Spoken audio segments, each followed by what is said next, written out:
Hola, soc en Francesc Bartomeus, soc tècnic electrònic i estem aquí per explicar una mica els principis de TV Caldes. El meu nom és Joan Serrat Garcia. Des del 1990 vaig estar 25 anys dintre de l'equip directiu de Televisió de Caldes, des del començament fins al final.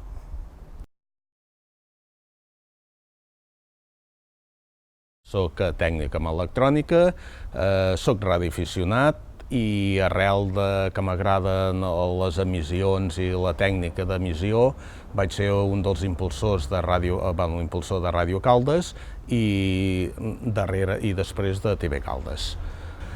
TV Caldes va néixer dintre les emissions de Ràdio Caldes l'any 84, ja que havien començat les televisions locals i hi va haver la iniciativa de fer la primera a muntar un plató de televisió amb els mitjans que vam poder obtindre en aquells temps dintre la Festa Major de l'any 84.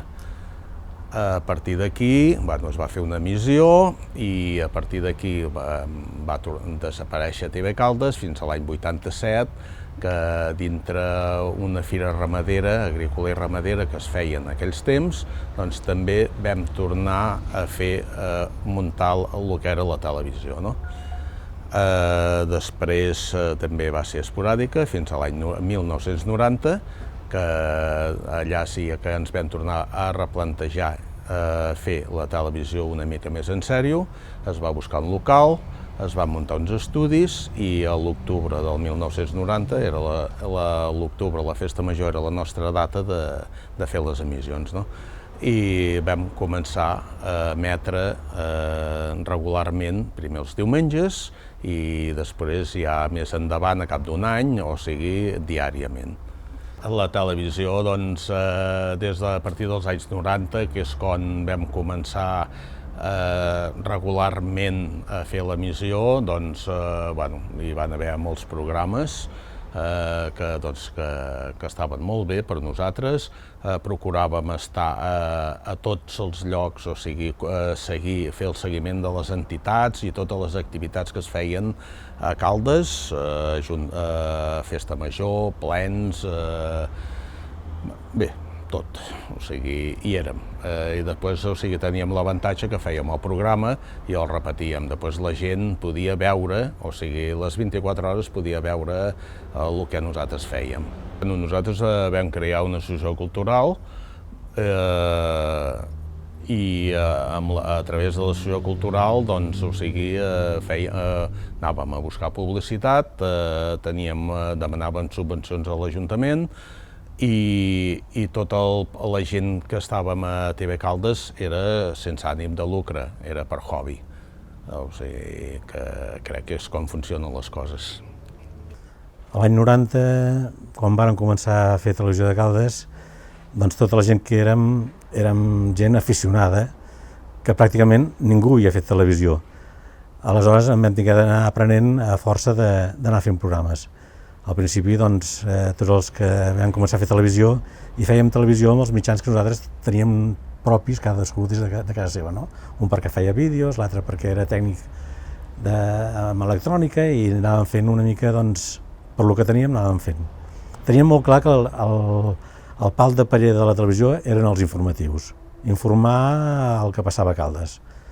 Encara que no érem una televisió pública, sinó que era una associació cultural en caràcter privat, sí que actuàvem d'una manera pública perquè estàvem a tot arreu on hi hagués un acte de les associacions, de les entitats esportives, de tot el que es feia a Caldes, nosaltres allà hi érem. Els programes que nosaltres, o que més record em porten, és que vam començar El Temps, amb el Domènec Cribillers, que el vam enredar un dia per la Festa Major i a partir de llavors va estar durant 25 anys fent El Temps a TV Caldes.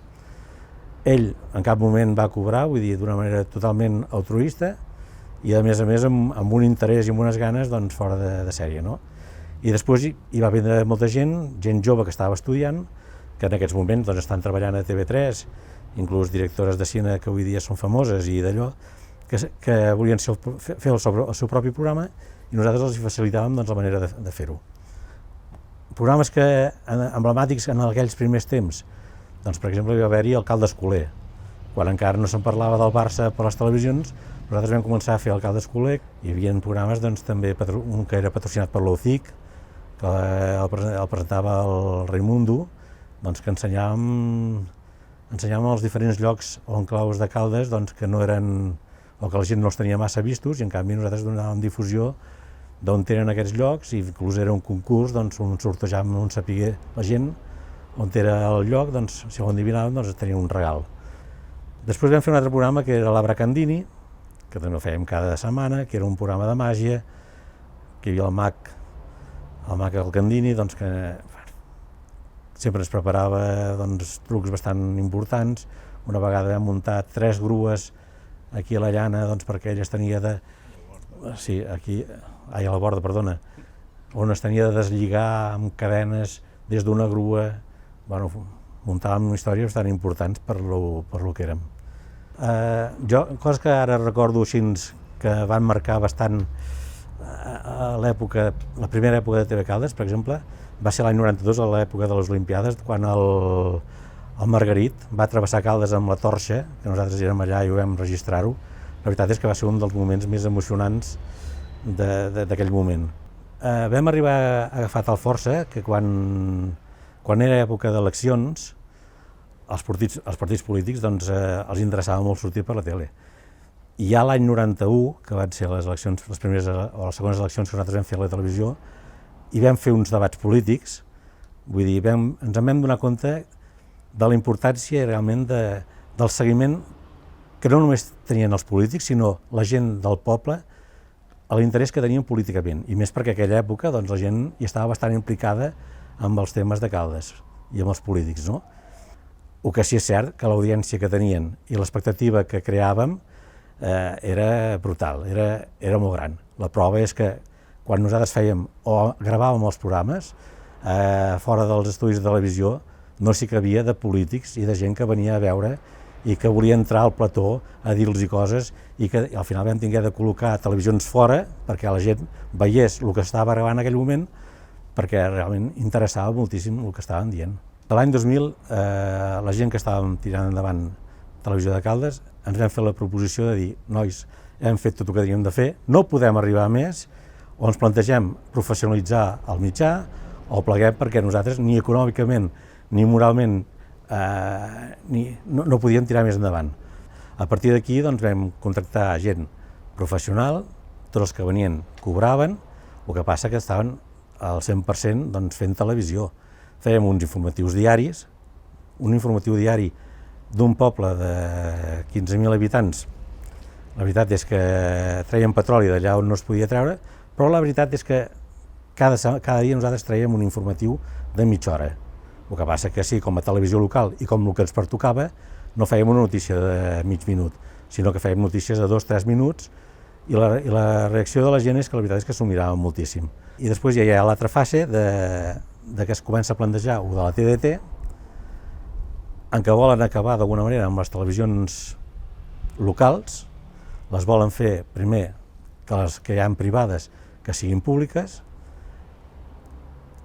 havent-hi la possibilitat de que les que eren privades, que l'Ajuntament, si ens hagués donat un cop de mà, doncs podríem ser continuant sent TV Caldes en aquests moments. Aquí els polítics d'aquí Caldes van optar per tirar endavant el projecte públic de la TDT, que era comarcal, era una televisió comarcal, i doncs nosaltres vam haver de plegar. Al veure que nosaltres no teníem recolzament de l'Ajuntament, doncs se'ns va obrir la possibilitat d'incorporar-nos dintre de Canal Català, que era una televisió que pretenia també ser comarcal, però de diverses comarques de tot Catalunya. I nosaltres, per la zona que érem, doncs pertanyia a Canal Català, Vallès Oriental. En aquell moment ens van recolzar econòmicament i vam poder tirar, durant 3 o 4 anys, vam poder tirar endavant, fer televisió ja no local, sinó comarcal. Era un altre tipus de televisió, vull dir que la gent va deixar una mica de mirar, perquè el que passa fora de Caldes, als de Caldes no els interessa, lògicament, Però nosaltres, com a televisió comarcal, que no és que ho volguéssim ser-ho, sinó que ens van obligar a ser-ho, doncs ho teníem de cobrir-ho tot, però la veritat és que nosaltres ni ens anava ni ens venia, i a la gent de Caldes tampoc. Teníem doncs, la cuca de poder ensenyar a Caldes el que es feia i perquè ho pogués viure tothom. Perfecte. Toma uno.